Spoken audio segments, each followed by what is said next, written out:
Muy bien, ¿cómo están? Bienvenidas, bienvenidos al escenario del poder. Stock disponible por Vía X. Conversaciones necesarias con el Chile que estamos haciendo entre todas y entre todos. Y hoy tenemos un ministro de Estado presente aquí en el escenario del poder, invitado, el ministro de Hacienda, don Ignacio Briones. Ignacio, ¿cómo está? Le doy la bienvenida a Stock disponible.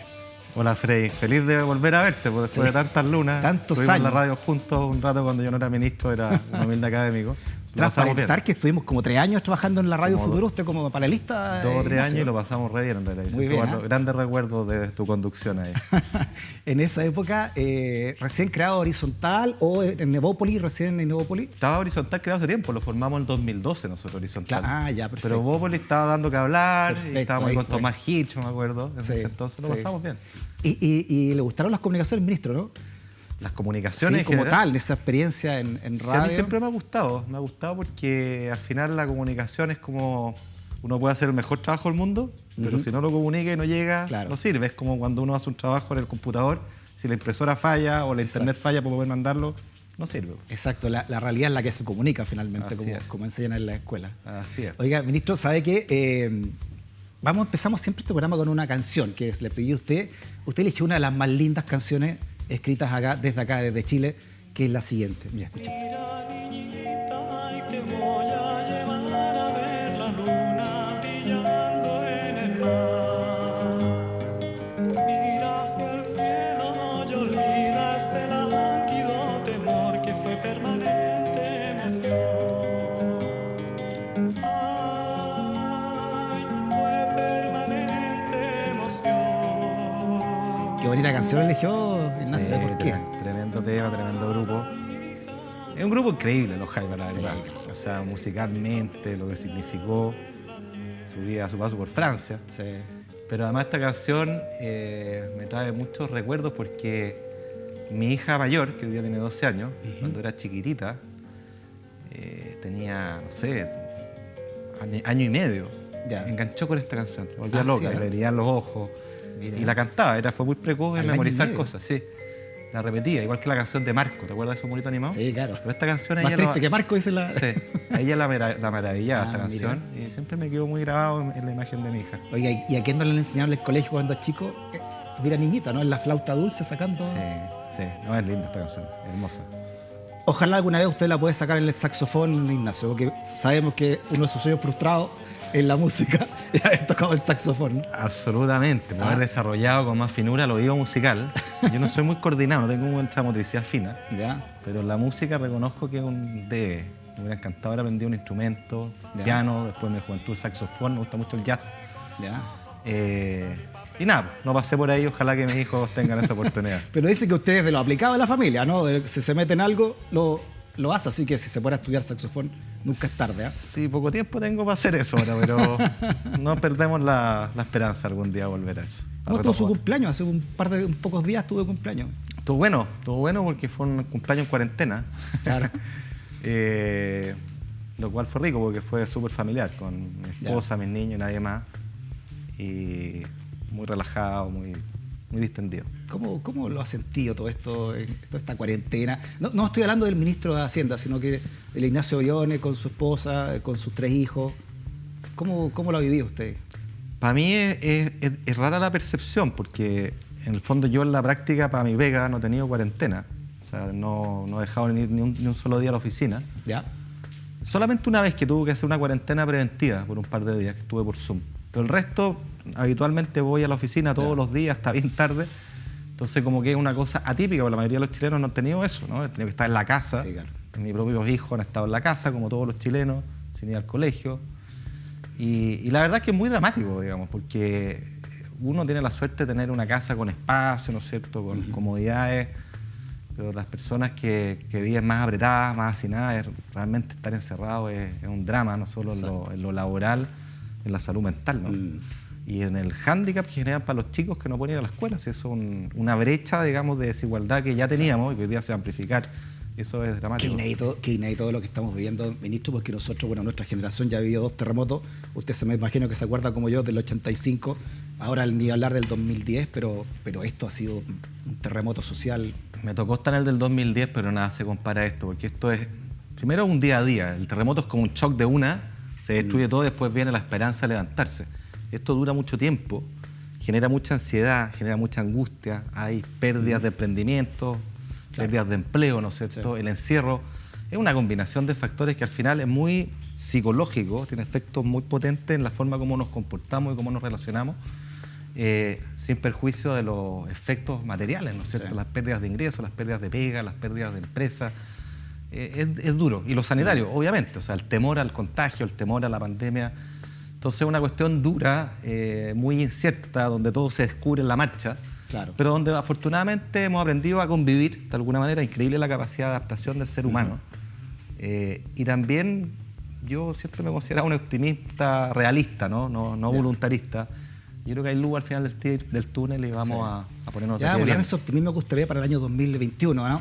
Para cerrar, digamos, este año también con una cuota de optimismo, sobre todo el Ministerio de Hacienda, ministro, ¿no? Pero yo le preguntaba por su cumpleaños, que ocurrió ahora hace unos pocos días, 12 en diciembre, el 12 de diciembre, diciembre, porque, pucha, el año espeso que ha tenido.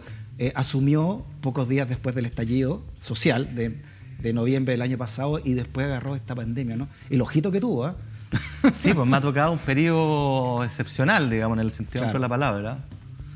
Pero mira, yo he reflexionado harto sobre esto porque es súper distinto y la pandemia ha sido mucho más difícil porque el estallido develó con mucha masividad, con mucha elocuencia, ¿Ya? un pendiente grande que tenemos como país, que es una necesidad de reformas importantes en lo social. Con dos visiones, ¿no? Aquellos que pensaban que los últimos 30 años había sido un desastre, yo creo que no. Yo creo que tiene cosas muy valiosas, muy positivas, Ya. pero nos hizo ver déficits fundamentales y nos obligaba a levantar la mirada y mirar en el largo plazo. Pensar en largo plazo, o sea, construir una hoja de ruta. Tenía ese sentido de proyección. Sí. En cambio, la pandemia cuando llegue es lo contrario, te obliga a la inmediatez. Y la inmediatez en múltiples flancos, porque este es un shock que pega a todas las áreas, a todos los sectores, lo sanitario, lo económico, lo social. Y es una vorágine de una medida tras otra. Tú no tienes tiempo para mirar atrás y decir, a ver, ¿cómo lo hice? Vamos a la siguiente. Estábamos sacando la cuenta, de hecho, el otro día. Este año a mí me ha tocado tramitar 28 proyectos de ley. Tramitar proyectos despachados, o sea, que han ingresado y han salido del Congreso. Y tengo otros 14 en trámite. Me ha tocado ir más de 140 veces al Congreso en el año que llevo, o sea, telemáticamente o presencialmente. Entonces, ¿qué es lo que me ha pasado a mí? Que básicamente me lo he pasado entre la oficina, muchas horas, y el Congreso en Valparaíso. Y me he perdido eso que a mí me gusta mucho, que es salir, ¿no? Y tener contacto con la gente, escucharla, ir a ver experiencias. No tenía un segundo, la verdad, y espero poder retomarlo, porque esa comunicación es crucial. Sí, yo doy fe de eso, ¿no? Cuando estuvimos trabajando en la radio juntos 3 años prácticamente, usted siempre llegaba en su Vespa, ministro, ¿no? Su moto, y le gustaba andar en metro. Sí, todavía ocupo la moto.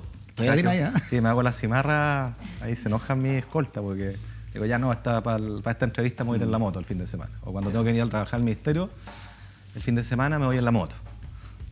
Bueno, para que no se eche a perder, por un lado, pero además es rico, o sea, te libera un poquito rico. Oiga, bueno, van a hablar también de su gusto por la música, ya tiene pendiente lo del saxofón. Los Beatles también, es un grupo que por supuesto le gusta mucho como amante de la música.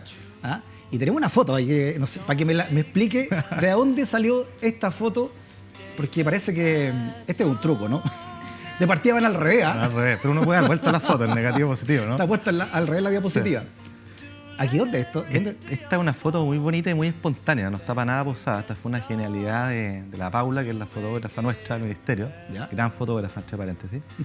Y acá estamos, bueno, yo adelante, está don Jorge, que es uno de los choferes del ministerio, Franklin con camisa, que es mi chofer, y Germán, que es uno de mis escoltas, carabinero. Ya. Y estábamos en el Congreso, y habíamos ido a almorzar en una picada que a mí me gusta mucho, que es una casa colorada, antigua, que está como a una cuadra hacia el lado del Congreso, Ya. y hacia el fondo. No tiene letrero, no tiene nada. Ya. Lleva un menú así, 3-4 lucas, ultra familiar, ¿sí? con hartos platos. Entonces, cada vez que podemos, ahora con la pandemia no lo pudimos hacer más, fuimos a almorzar allá con los muchachos y con el equipo mío, y de repente íbamos por ahí y la Paula dice, espérense, crucen así en filita.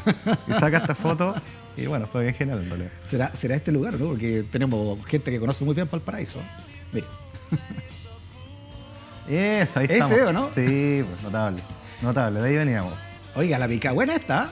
Es muy buena esa película. Oiga, y realmente. ojo que usted fue crítico gastronómico, Ignacio, ¿no? Estaba leyendo su biografía, no tenía idea yo, y trabajamos juntos y no tenía idea. ¿Cómo se llamaba usted? De la Cruz, Eugenio de la Cruz. Eugenio de la Cruz. Bueno, ahí en la foto estamos, bueno, aparte de los que vieron, está Germán en primer plano, don Sergio, que el otro escolta, Manuel Alcalde, camisa blanca, que es mi coordinador tributario, Ya. Tomás Kovacevic, otro asesor tributario, José Riquelme, coordinador legislativo. Así que no, estamos con todo el equipo muy simpático, la verdad, y se come muy rico ahí, grandes recuerdos, extraordinario. Oiga, Eugenio de la Cruz. Eugenio de la Cruz fue un periodo divertido porque yo venía llegando a mi doctorado en Francia. ¿Ya? Y a mí siempre me ha gustado mucho cocinar y obviamente en Francia desarrollé ese talento y la poca plata que tenía siempre me la gasté en comer bien, juntaba mis lucas para ir a ricos restaurantes. Ya. Y con mi roommate, gran amigo mío, Jorge Ferrando, los dos teníamos esta pasión por la cocina. Esta es la época de Francia. Esta es la época de Francia. Y nos convidaron a ser ¿Ya? crítico gastronómico para la revista Cosa. Ya. Entonces, nombre de fantasía, Eugenio de la Cruz, por el pintor Eugène Delacroix.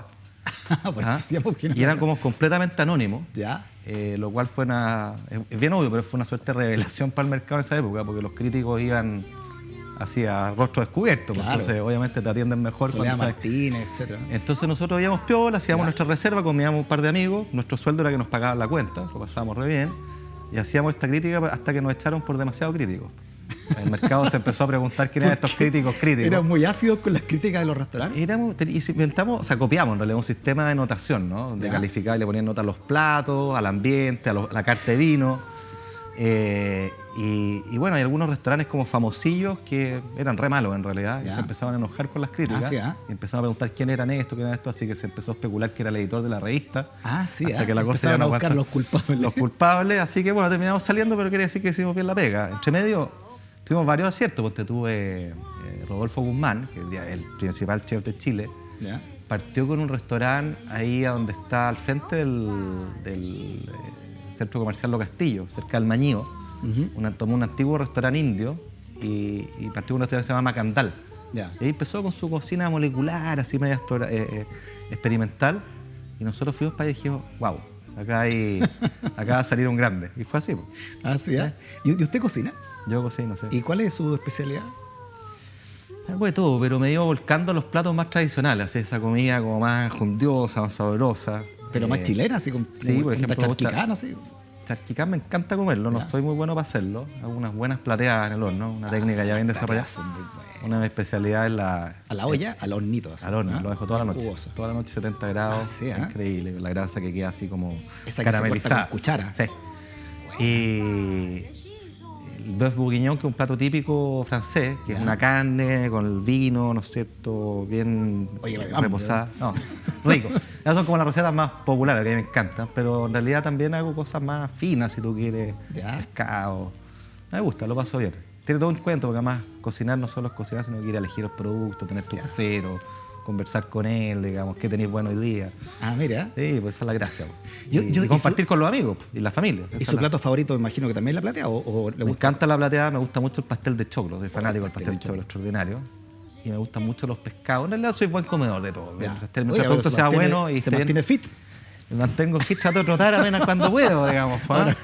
Trato de salgo a trotar en la mañana antes de partir a la oficina cada vez que puedo. Ya. Y eso, es el deporte que estoy haciendo. Yo siempre he tenido la duda, Ignacio, de qué tan realmente buenos son los vinos franceses respecto de los chilenos.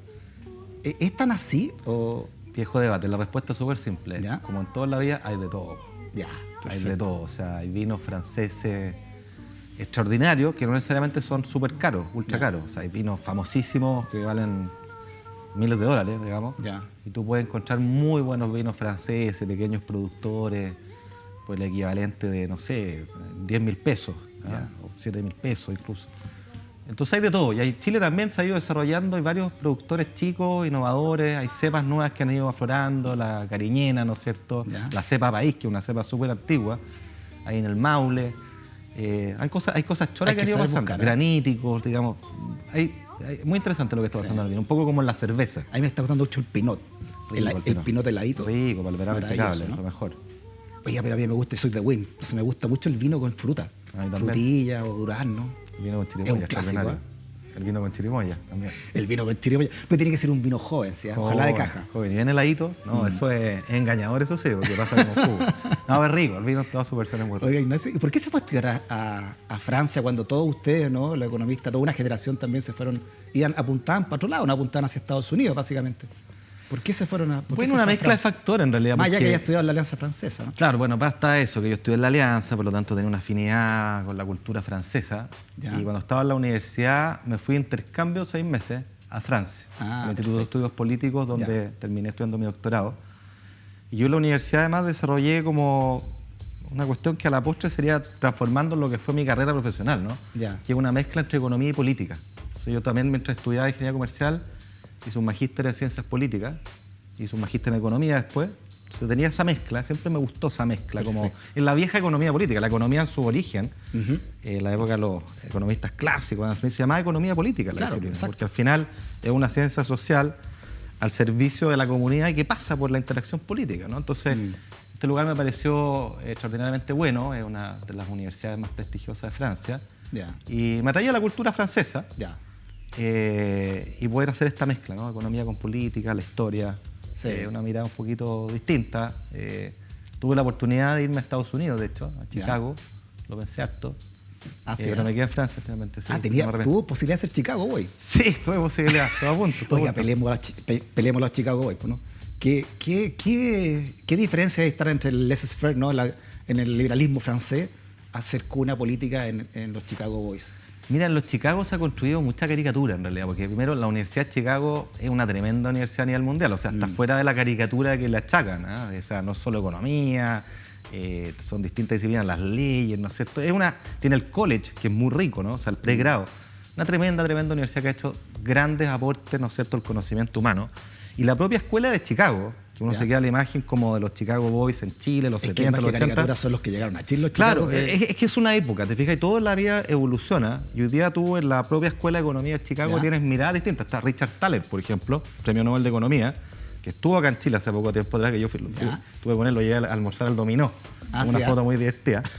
Y Richard Thaler, su premio Nobel lo hace por algo que es completamente disruptivo de alguna manera de la economía de Chicago, que es el paradigma racional del Homo economicus. Él dice, no, ¿sabes qué? El ser humano es mucho más complejo y tiene un montón de ¿cómo se dice?, de errores, de cosas no racionales en su actuar. Perfecto. Por ejemplo, la pregunta ¿por qué nosotros no ahorramos a propósito de las pensiones? Siendo que es racional ahorrar para la pensión, ¿por qué tenemos esta predilección por el consumo presente? Y hay una serie de fallas cognitivas, por así decir, que él desarrolla y desafía el paradigma del Homo económico, de que todo es racional, de que todo es cálculo de costo y beneficio con información perfecta. Así que, como todo en la vida, ha evolucionado, tremenda universidad, no hay que caer en las simplificaciones, diría yo. Quedó bien con todos sus amigos Chicago. No, es que es verdad. Porque me imagino que hay una. Es que es verdad, mirada es que es la verdad.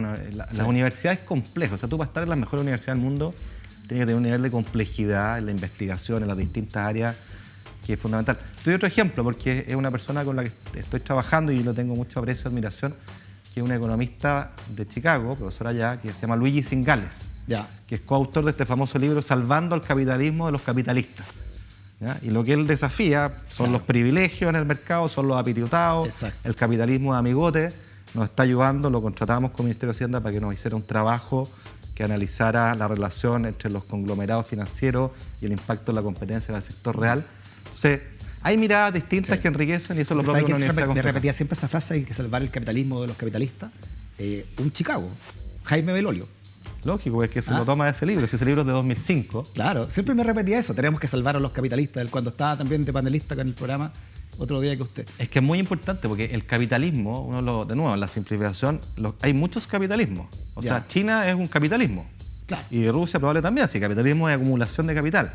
Pero el capitalismo que a uno le gusta, diría yo, es el capitalismo de mercado, de cancha pareja, de mercados competitivos, abiertos, sin cartas marcadas, sin privilegios. Y en ese sentido, ¿se está salvando en Chile el capitalismo de los capitalistas? ¿Nuestro sistema lo está haciendo? Mira, yo creo que hemos tenido avances importantes, particularmente en el lado regulatorio, que a veces los chilenos no vemos, no apreciamos. Yo siempre digo, por ejemplo, que la presidenta Bachelet, el entonces ministro de Economía Luis Felipe Céspedes, hizo una tremenda reforma en contra de la colusión. elevando los estándares, levantan las sanciones, fortaleciendo la delación compensada y generando penas de cárcel efectivas. Entonces, ¿qué pasa? Que uno dice, oye, hay casos de colusión y nadie se va preso porque todavía se juzgan con el estándar antiguo, pero los casos que ocurran con posterioridad a esa ley... Pero igual queda con letra chica. La ley, por ejemplo, tiene que ser el fiscal nacional económico el que pida la pena de cárcel, si no, no hay cárcel. ¿No? Claro, pero mira, es que es muy importante que todo esto sea con una institucionalidad adecuada. Y yo creo que una de las cosas que tenemos en esa materia y en muchas otras en Chile es que tenemos una institucionalidad robusta. O sea, acá tenemos un Tribunal de Defensa de la Libre Competencia muy sólido. Tenemos una Fiscalía Nacional Económica chiquitita pero potente, con músculo, con dientes, muy sólida. Y siempre la crítica que se hace, y yo estoy en contra de esa crítica, es que aquí debería intervenir también el Ministerio Público. Y yo creo que no, porque estas cuestiones son delitos bien especializados, donde además es fundamental que tú resguardes el secreto de las investigaciones para fomentar la delación compensada. ¿Cuál es el principal problema que tú tienes contra la colusión? Es poder descubrirla. Y para descubrirla tú tienes que dar un incentivo. Y la delación compensada es decir, mira, si tú formaste parte de un cartel y tú hablas primero, yo te disculpo, pero me delatas al resto. Claro, que fue lo que pasó en Farmacia Humana. Claro, entonces... Pero las penas, Ignacio, mira, por ejemplo, la colusión de los pollos. No hubo pena, los supermercados quieren apelar a la pena de 50.000 pesos. Por lo que te digo. Y entre los pares no hay ningún tipo de sanción moral, por último. Es que por eso Bernardo Mate está de presidente de la SOFOFA después de la colusión que hubo el Confort. A ver, hay varias cosas que precisar ahí. Primero, los casos que tú señalas están al alero de la vieja ley. O sea, con la nueva ley esa cuestión no es así. O sea, las multas y las penas son de verdad. Y eso es lo que yo creo que hay que saludar. Y ojalá le transmitamos a los chilenos que hay cambios, que como no se materializan en casos concretos todavía, no se ven, pero por eso hay que explicarlo, porque acá no es como que no se haya hecho nada. Eso es lo primero. Lo segundo, yo creo que el empresariado tiene un rol fundamental en condenar con mucha fuerza estas prácticas, por una razón muy sencilla, porque estas prácticas deslegitiman al mercado. Y aquellos que creemos en el mercado, y me incluyo en ello, el mercado es un instrumento no solo económico, sino que también es un elemento fundamental para el desarrollo de nuestros distintos proyectos de vida. Uno encuentra en el mercado piezas que van construyendo nuestros proyectos vitales, piezas en un emprendimiento de cualquier índole, ¿no?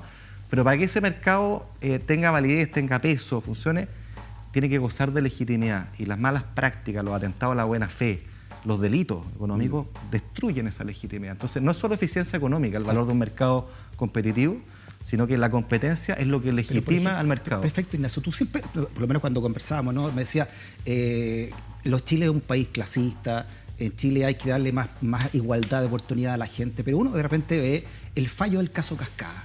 Ponce Lerú, según la Superintendencia de Valores y Seguros, se afanó un portonazo, dijo el exfiscal Carlos Gajardo, más de 120 millones de dólares, y termina pagando 3 millones de dólares. El caso Penta, se le bajan los impuestos al grupo Penta para que con eso se le pague a los abogados con los cuales se defendieron de ese caso. ¿Qué sensación queda de la ciudadanía con eso? De nuevo hay varias cosas. Yo creo que estos casos, las boletas falsas, ¿no es cierto?, el financiamiento de la política, el caso Cascada, ¿no es cierto?, generan esta sensación de desigualdad ante la ley que es fatal para la democracia, es fatal para nuestra confianza, nuestra cohesión, y es fatal para la legitimidad del mercado, quiero insistir en ello. Si tú tienes la sensación, fundada o no, pero la sensación o el convencimiento incluso, de que acá hay un juego con cartas marcadas, que hay unos jugadores que siempre tienen una ventaja, eso destruye, mina la confianza, mina la legitimidad. Y por eso yo soy siempre muy partidario, de mercados full competitivos, full. La competencia es el mejor contribuyente, la mejor forma de generar legitimidad en el mercado, porque es una garantía de que acá no hay cartas marcadas, el acceso es abierto, que ganen los más innovadores, los más creativos, que todos tengan una cancha pareja para competir en ese mercado, eso por un lado. Y segundo, sanciones draconianas a quienes defraudan la fe pública, porque no solo están cometiendo un delito que afecta a un tercero, sino que también tiene un efecto sobre el resto, sobre la imagen, sobre la legitimidad percibida del mercado, y por eso que hay países donde delitos que en Chile no son penados, tienen penas bajas, como Estados Unidos, allá los gallos se van presos. Yo creo que eso está bien. Entonces hay que avanzar en esa dirección. Vuelvo a lo que hizo la presidenta Bachelet en materia de anticolusión, que es un avance bien relevante, Nosotros mismos hemos impulsado una agenda antiabuso del mercado financiero que está en la puerta del horno, está en su último trámite en el Congreso, espero sacarla prontamente, Ya. porque también endurece sanciones contra esta falta. O sea, el caso que tú dices, Ponce Lerú, probablemente no hubiera tenido esa sanción Claro. realmente tan insólita. En Estados Unidos, por ejemplo, que cuida mucho su mercado. Por supuesto. Po. O sea, si la mejor manera de proteger al mercado es competencia, competencia, competencia, sanciones drásticas a quienes se desvíen y también un rol autorregulador de los actores. Aquí también es clave un poco lo que tú sugerías, los actores económicos, particularmente los relevantes, tienen el deber de cuidar el mercado. Si ese es el hábitat en el cual florecen los emprendimientos. En un país que realmente defiende el mercado, ¿no? Una figura como Ponce Lerú, ¿debería estar preso? Estaría preso, sin duda. Estaría preso. En Estados Unidos estaría preso, sin ninguna duda. Ahora, a mí no me corresponde juzgar lo que falla en los tribunales de justicia, no quiero que se lean estos términos, pero si tú me preguntas, ese caso en Estados Unidos que hubiera pasado, estaría preso. Hoy se bajó Sandón de la carrera presidencial, apoya a Mario Desbordes. Felipe Kast no marca en la encuesta, yo no sé por qué no está tu nombre metido entre medio, Ignacio, ¿Será? de los candidateables de la derecha, será o la porque- centro derecha al menos. ¿Será ¿Ah? porque me he dedicado a ser ministro de Hacienda, Yo quizás? tengo esa duda, conociéndolo, del ministro de Hacienda también se pueden hacer esas campañas también, ¿no? Pero en pandemia ha sido más difícil. ¿Es porque no puede, no ha tenido tiempo o es porque no quiere? Se lo preguntamos a la vuelta de una pausa a Ignacio Briones, ministro de Hacienda. No te vayas de la sintonía.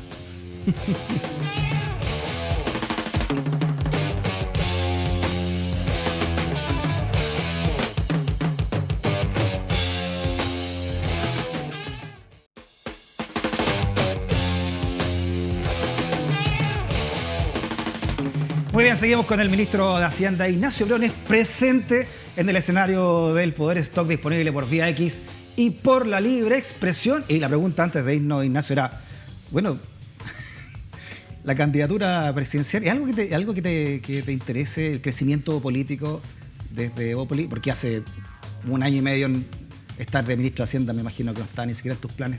Mira, dos cosas. A mí siempre me ha interesado, me ha gustado la política con P mayúscula, digamos. Me gustan Ya. mucho las ideas, las políticas públicas, lo que he dedicado mi vida.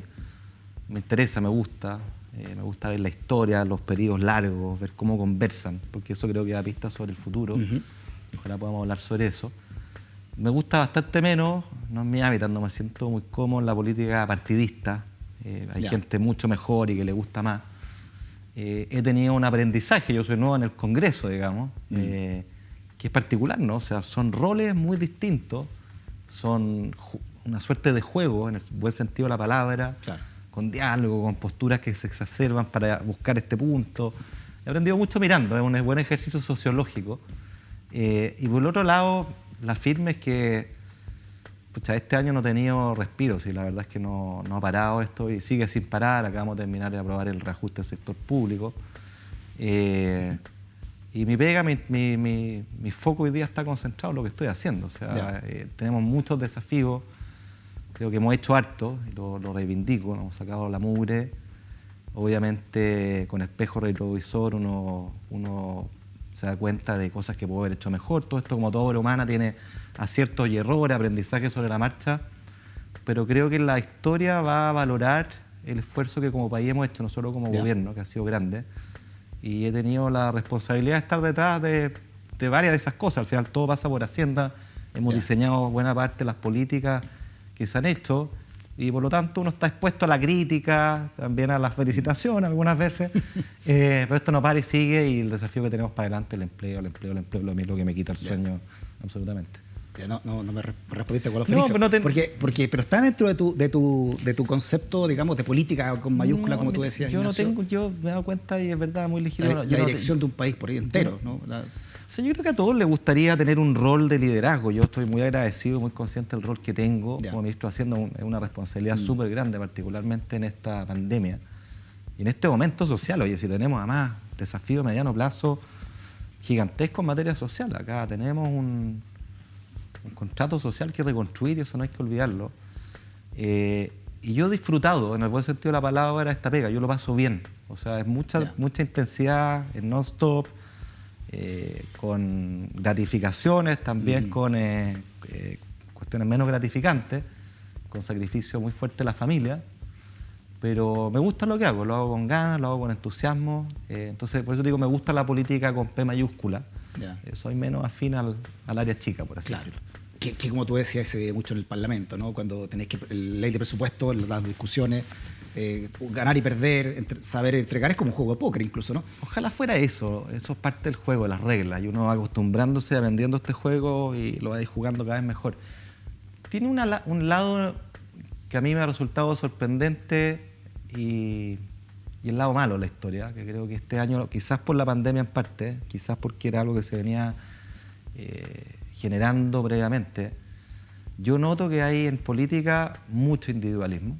Mucho individualismo. La política es por esencia acción colectiva, ¿no? Tú formas parte de un bloque, de un partido, y a través de esos vehículos, de esos partidos, esos bloques, tú los generas acuerdos.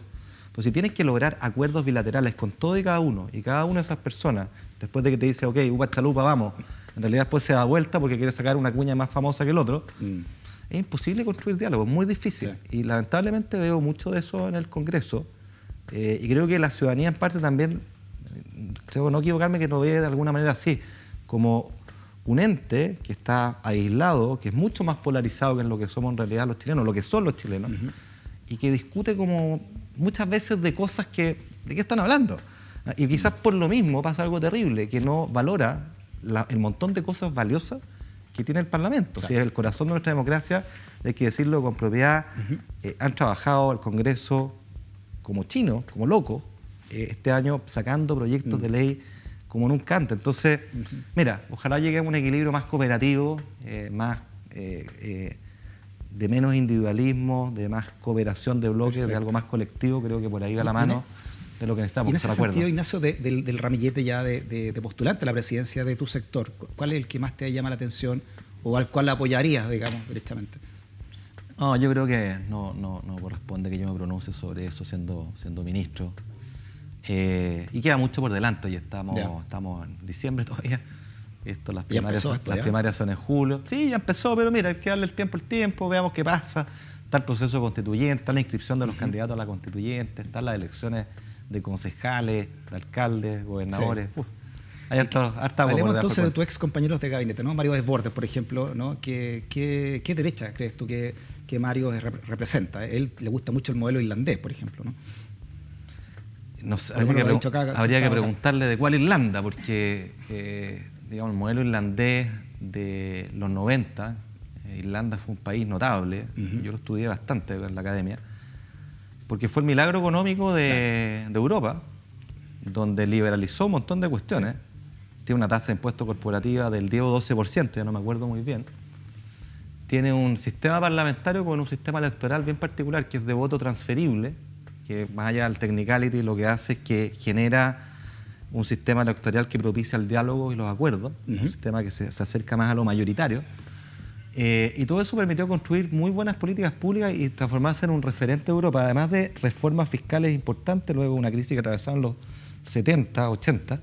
Y una cuestión relevante que se dice poco, estos gallos, en los 60 iniciaron una reforma educacional muy profunda, a propósito de un informe de la OCDE que los dejó como chaleco mono, y le pusieron el ñique, dijeron, esta cuestión es de verdad, y los frutos los cosecharon 20 años después. Y yo sigo pensando que en Chile, probablemente la principal reforma, y no un cliché decirlo, es una reforma educativa, de fondo, porque la brecha de oportunidades que tenemos, que es enorme, y que es terrible a propósito del despliegue de los planes de vía, de los emprendimientos, de los sueños, tenemos un gap tan grande que esa cuestión para muchos termina siendo una entelequia, algo imposible, algo que me repiten pero que no creo.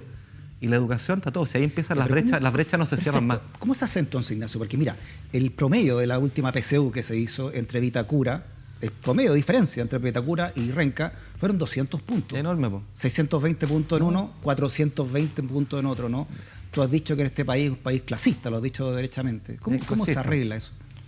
Es muy clasista, y eso tiene que ver con el comportamiento, los valores, la empatía de quienes se comportan como clasistas. Esa es una actitud, un síntoma cultural. Pero lo otro es metiéndole mano a la educación de verdad. O sea, es lamentable decirlo, pero acá le hemos puesto todas las fichas o buena parte del acento a la gratuidad de la educación superior cuando el drama lo tenemos agua abajo. O sea, ahí se generan las brechas y esas brechas no se cierran más. Y ahora con la pandemia va a ser peor aún. O sea, mi hija no han podido ir al colegio, pero tienen computador, tienen un profesor que les dedica horas, han podido razonablemente tiene internet, hacer sus clases. Pero la gran mayoría del país no tiene eso. O sea, esa brecha de desigualdad se aumentó mucho más que antes. Educación inicial, ponerle mucho acento, muchas lucas, Sí. mucha capacidad de competencia a los profesores de la educación, ahí está el futuro. Y creo además, y esto es una reflexión, una volada más filosófica, digamos, pero hoy día el cambio tecnológico con la pandemia se aceleró. Y esto que teníamos, que hay empleos que van a desaparecer y también otros que se crean, Sí. lo que requiere eso es mucha adaptación, mucha capacidad de reconvertirnos. Si yo soy experto en algo, bueno, ese algo en que era experto desaparece, tengo la capacidad de reconvertirme en esto otro. Pero para esa reconversión requiere dos cosas. Un mercado laboral que sea flexible, que lo permita, con alguna compensación, ¿no es cierto?, pisos de seguridad social, de forma tal de aliviar los riesgos que esa flexibilidad pueda acarrear. Pero la segunda cuestión es tener esa competencia a reinventarse. Y eso, a mi juicio, pasa por, esto es contraintuitivo, pasa por una formación muy robusta en humanidades, fíjate. Ya. En la escuela, muy robusta en humanidades, porque las humanidades, ¿qué es lo que desarrollan? Es el pensamiento crítico. Y la capacidad crítica es la mejor manera de reconvertirse y reinventarse, en lugar de tener un saber especializado que arriesga a quedar Qué obsoleto. bueno que lo diga un economista porque Sí, por mucho es que de verdad lo creo. fue el balance, verdad lo creo. utilidades y pérdidas. O sea, de nuevo, o sea, tú eres experto en algo, puedes ser el mejor experto en algo. Y si sabes solo eso y la tecnología no cambia, bueno, te va a ir el descueve. Pero si cambia y sabes solo eso y no te puedes reconvertir, Sí. quedas en el descampado. Te quiero mostrar una infografía a propósito de Ignacio que sacó la Fundación Sol. No sé si tú la viste, pero tiene que ver un poco también con este quizás clasismo que hay en Chile o la desigualdad, ¿no? Al año 2015 Chile era el país más desigual, al menos en términos de índice de Gini, que está, no sé en 5 años eso se ha profundizado o se ha mejorado, pero al menos se lo decía el 2015, ¿no? Pero mira esta infografía que dice, ¿sabías que millonarios chilenos, incluidos en Forbes, se hicieron más ricos con este año en pleno estallido, ¿no? La fortuna de Luxich, ¿no?, que crece de 10.000 a casi 20.000 millones de dólares. Ponce Lerú, que lo hablamos recién, de 1.007 a 3.500. Piñera creció de 2006 a 2009. Angelini creció de 1.300 a 1.700 millones de dólares. Y Sayé creció de 1.300 a 1.500. Se está pidiendo un impuesto por única vez, ¿no?, a los súper ricos de un 2%. O sea, si uno ganara $1 billón es entregar 20.000 pesos, ¿no?, en términos comparativos, ¿no? ¿Por qué tú has estado en desacuerdo por una vez, ¿no?, que se entregue o se haga esta señal al menos? Hay varias razones. Primero, déjame ir a la infografía. A mí me cargan ese tipo de infografía porque le hacen, creo yo, un flaco favor al tema de fondo. Ya. Porque plantean esta cuestión como dicotómica. Yo podría cambiarte todos esos nombres y en vez de poner a, no sé, al señor Luxich en primer lugar, te podría poner a Jeff Bezos, ¿no es cierto? O a los dueños o a Zuckerberg de Facebook. Y a muchos otros millonarios del mundo que han aumentado su fortuna. Y la pregunta es, ¿cuál es el punto? ¿Qué es lo que me quieren decir? Porque el tema de fondo, el tema último es la desigualdad de ingresos. ¿Ah? Y aquí también se construyen caricaturas. Hay muchos que dicen Chile es el país más desigual del mundo. Falso, falsedad absoluta. O sea, tenemos un problema de desigualdad, sin duda, pero estamos lejos de ser el país más desigual del mundo, ni siquiera de la OCDE, ni siquiera de Latinoamérica. Después de impuestos. ¿Ya? Eso es lo primero. Lo segundo, se omite mucho que Chile ha avanzado en disminuir la desigualdad fuertemente en los últimos 20 años y en los últimos 15 también. Falta por recorrer, sin duda, falta un montón. Pero tercero, cuando uno va y hace doble clic a, bueno, ¿qué pasa? ¿Qué tenemos que hacer para mejorar todavía más? Parece que la acción del Estado no está siendo muy buena, porque yo te quiero decir, y estos son datos de la OCDE, que cuando yo agarro la desigualdad de ingresos de Chile, medida por el índice de Gini famoso, ¿no? Que cuando estás más cerca de cero es un país más igualitario, cerca de 1 más desigual, ¿no? Resulta que el índice de Gini de Chile, antes de que pase el Estado, vamos a decir la desigualdad de mercado, cómo el mercado asigna las recompensas, no es distinta ni la de Alemania ni la de Finlandia. Mira qué sorprendente. ¿Cuál es la diferencia? Que ellos, después de la acción del Estado, bajan su Gini fuertemente, Exacto. nosotros poquito. Y si tú le haces doble clic a la acción del Estado y vas de nuevo a la evidencia, ¿qué te dice la evidencia? ¿Dónde está la causa de eso? Dice, mira, de 4 puntos de reducción en la desigualdad medida por Gini, uno de esos 4 viene por la progresividad del sistema tributario. Es decir, ¿importa? Sí, claro que importa. Pero tanto, o sea, mucho más importante que eso, son las transferencias directas que hace el Estado. Sí. ¿Ya? Las platas, los subsidios directos. 3 de cada 4 puntos de disminución vienen de ahí. Y ahí nosotros tenemos un déficit. Yo siempre he pensado que nosotros tenemos que repensar nuestra política social para transformar estos cientos de programas que tenemos, muchas veces duplicados, inorgánicos, donde muchas veces los recursos quedan en la administración y no llegan a las personas, transformémoslo en transferencias directas a las personas, incluso pudiendo asegurar un ingreso mínimo, universal, pero a medida que las personas van obteniendo más ingresos, que no sean penalizadas por obtenerlos. Porque hoy día tú tienes una política social que sea lo siguiente, que tú seguramente lo has escuchado, ¿no? Donde si yo formo parte del X% más vulnerable, recibo tal o cual beneficio, pero si me pasé 1 milímetro para arriba porque recibí un peso formal más, lo pierdo todo. Y ahí viene lo típico, ¿sabe? Que contráteme por el mínimo porque voy a perder el subsidio. Eso está mal, eso está estructuralmente mal. Debería ser al revés. El Estado con transferencia directa debería apoyar. Es decir, yo lo apoyo y lo apoyo si usted se formaliza. Y si usted gana más plata, no le quito todo el apoyo, lo voy quitando gradualmente hasta un punto en que usted pasa a ser un contribuyente neto, ¿no? Paga impuestos netos. Otro índice malo que tenemos también relacionado con esto, Ignacio, es la concentración de la riqueza. El 2019, según la OCDE, ¿no? Éramos el país con más concentración también de riqueza. Y estamos peleando con México también ciertos niveles también de desigualdad, ¿no? Entre el 10% más rico y el 10% más pobre, en fin. ¿Cómo se arregla también esa distribución? ¿Cuánto mal es a Chile que esté tan concentrada la riqueza en tan poco?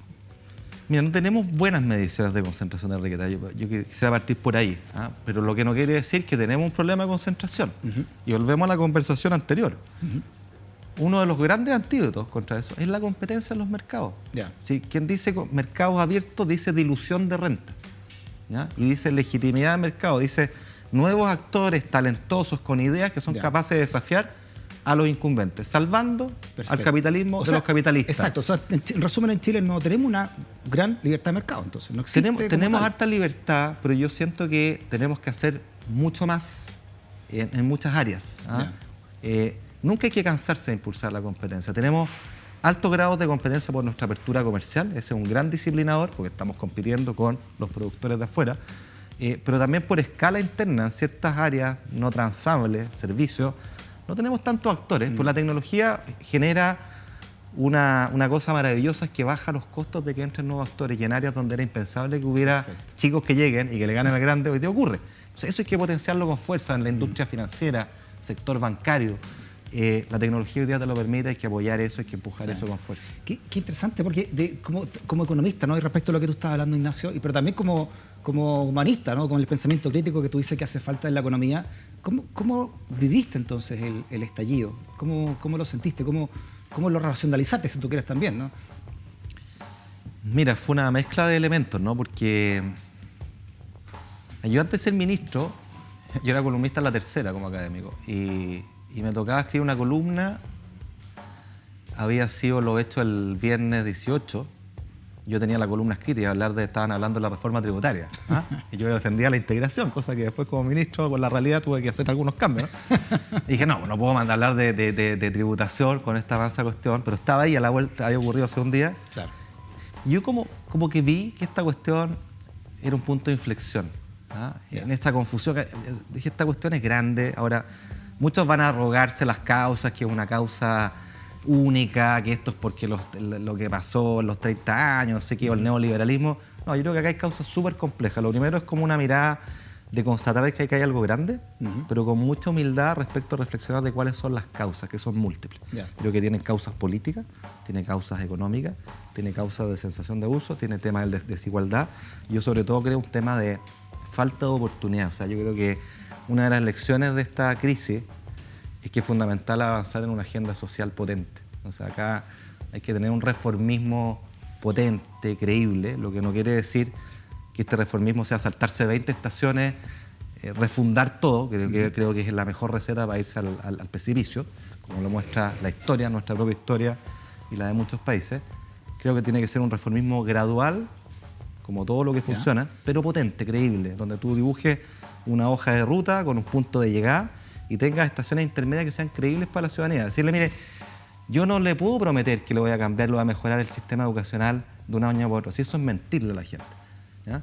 Pero sí le puedo asegurar, sí puedo tratar de hacer con usted y comprometernos a hacer que su nieto, su hijo, vaya a tener al final de su educación media tales iguales ¿Y competencias. cómo le dice eso a un joven que tiene 15, 20 años? Bueno, es difícil. Su Hay nieto, que- su hijo recién va a Sí. ver un Chile distinto. Bueno, es que yo creo que hay que hablar con mucha franqueza, porque el resto si no va a engañar a las ¿Y personas. por qué hay que esperar tanto, crees tú? Porque el sistema educacional tiene una formación que dura 12 años y los cambios, insisto, parten en la primera infancia. No, pero más allá de la educación, ¿no? Los cambios sociales, lo que se está pidiendo. No, bueno, yo te estaba hablando de educación, La pero inclusión. déjame tomar otro tema que a mí lo trabajamos en horizontal, le tengo particular aprecio, porque creo que es súper importante, que es la segregación urbana, la desigualdad urbana. O sea, Ya. tú de verdad tienes demasiados Chiles distintos en términos de los accesos a cosas básicas, ¿no? Desde las veredas por las que caminas, las calles, las luminarias, la seguridad, el acceso a bienes privados, supermercados, bancos,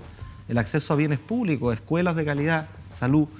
O sea, yo siempre he pensado que hay un piso de igualdad en la ciudad que uno tiene que respetar y empujar con mucha fuerza, porque al final eso son oportunidades para las personas. Yo creo que ahí tenemos un déficit súper grande. Y eso, de nuevo, Perfecto. tú no lo cambias de la noche a la mañana. Tú tienes que fijar un rumbo, una meta, y empezar a tomar acciones decididas, con intervenciones bien emblemáticas, que den señales de que esto es posible, de que le generen credibilidad a las personas, Ya. y luego pasa a la segunda, a la tercera, a la cuarta etapa. Pero decir que lo vas a cambiar, que vas a ofrecer el Perfecto. paraíso de la noche a la mañana, la verdad es que lo único que te lleva es al infierno. Nos quedan 5 minutos, Ignacio. Me gustaría que conversaras también de cómo ve el 2021, ¿no? Nos queda, es la última semana de este año maldito 2020, ¿no? De peso en muchas cosas. Pero ¿cómo se ve? ¿Cómo se ve la reactivación económica? ¿Qué esperanza está puesta en esas vacunas? Y, por supuesto, ¿qué desafío está puesto en la Constitución que se va a hacer a partir de abril? Al menos se van a elegir los próximos constituyentes, ¿no? ¿Cuál sería, ¿no? tu Mira, visión al respecto? se ve de esperanza, de Ya. optimismo, un optimismo realista, como yo siempre digo, porque todavía hay riesgo. ¿Ah? O sea, esto no es determinístico, como que uno supiera a conciencia cierta que lo que va a pasar. No. Esta crisis nos enseña que hay mucha incertidumbre, pero esas incertidumbres son más acotadas que antes. ¿Ah? Ya. Y quiero separar mi respuesta en el corto y en el mediano plazo, porque hoy día nuestra preocupación principal es crecimiento, año 2021, y de esa mano, de la recuperación económica, la recuperación del empleo. O sea, al final el crecimiento es un instrumento para el bienestar de las personas Ya. y un elemento fundamental es el empleo, el trabajo. ¿Sí? Eso es un dolor gigante para cientos de miles que no solo no tienen ingresos, sino que no pueden hacer planes, hay angustia, hay un tema de dignidad detrás, ¿no? O sea, para nosotros esa, y para mí en particular, es como una obsesión.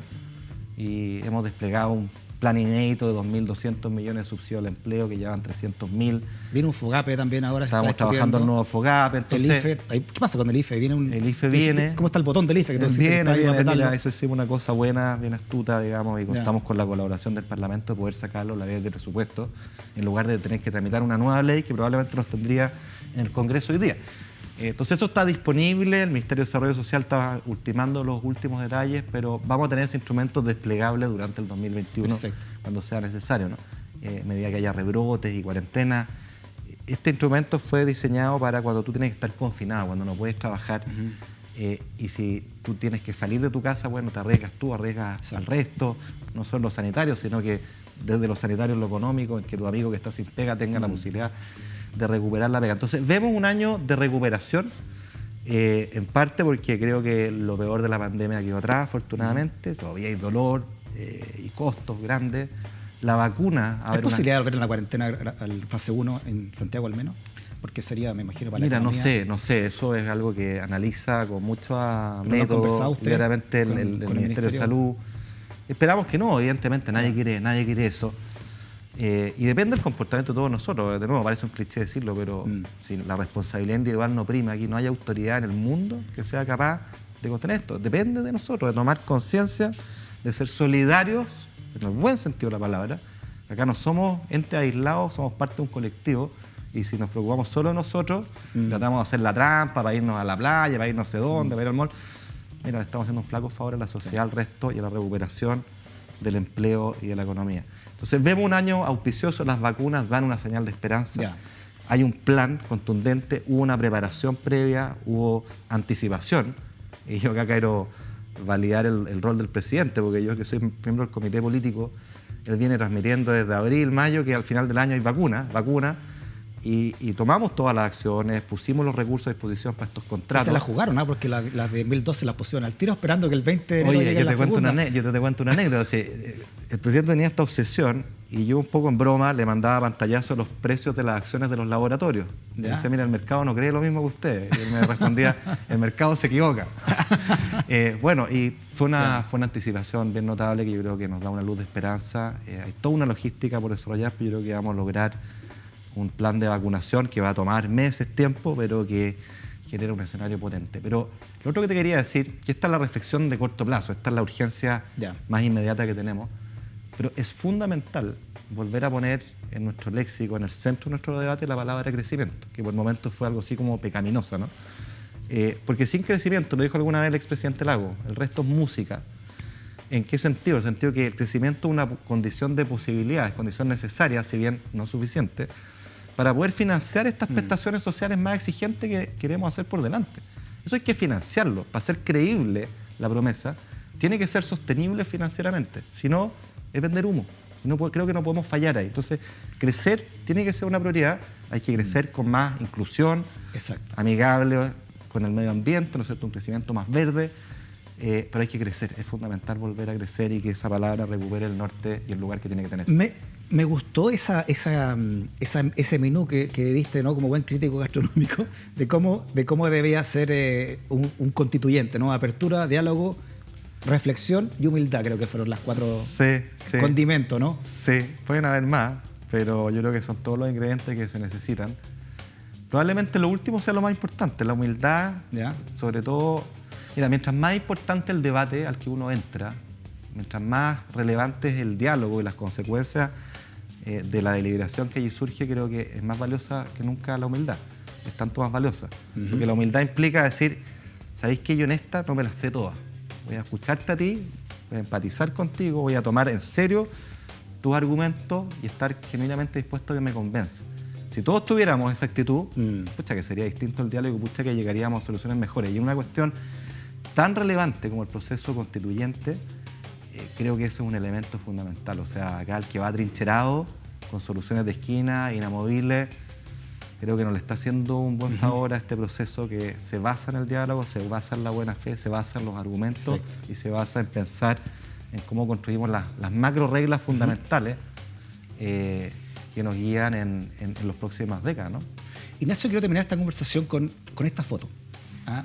Mostrándote esta foto, que es el Ignacio Briones de 10 años, ¿tenés aquí más o menos? No, ahí tengo como 5, porque está en 5 kinder. años. Sí, 5 o 6, algo así.